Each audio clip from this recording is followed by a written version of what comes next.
Hi hello నమస్తే welcome to BVR TV official మిత్రులారా. నేను మీ బీవీఆర్. అదే బీఆర్ఎస్ వాళ్ళు ఎప్పుడు అంటూ ఉంటారు, కాంగ్రెస్ వస్తుంది కరెంటు పోతుంది, కాంగ్రెస్ గవర్నమెంట్లో కరెంటు ఉండదు అని. అది నిజం. ఇవాళ ఉదయం నుంచి కూడా ఎన్నిసార్లు కరెంటు పోయిందో, ఈ పవర్ కట్ ఏమిటో తెలియట్లేదు అసలు.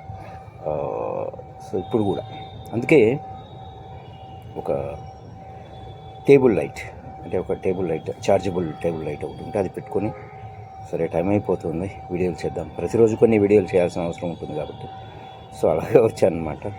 సో మరి ఎందుకంటే వీళ్ళు అంటారు, కాంగ్రెస్ పార్టీ వాళ్ళు చాలా అప్పులు చేశారు, కరెంటు కొనుగోళ్లలో చాలా మోసాలు జరిగాయి, వాళ్ళందరికీ ఎవరైతే మనకు సప్లై చేస్తారో వాళ్ళందరికీ చాలా బకాయిలు ఉన్నాయి, అవి తీర్చడానికి చాలా ఇబ్బంది అవుతుంది అన్నట్టుగా వీళ్ళు మాట్లాడతారు. సరే, పోయిన బీఆర్ఎస్ ఏమో లేదు, ఖచ్చితంగా మేము ఇవ్వాలి, ప్రజలకు మాట ఇచ్చాం అని వాళ్ళు చేశారు. అందుకనే తీసుకొచ్చాం కరెంట్ని, ఎలాంటి అంటే డిస్టర్బ్ లేకుండా నిరంతరాయంగా కరెంట్ సప్లై చేసామన్నారు. నిజం కూడా అది.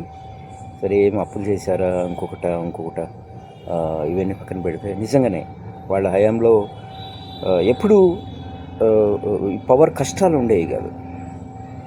నీళ్ళు ఒకటి, విద్యుత్ ఒకటండి బీఆర్ఎస్ హయాంలో.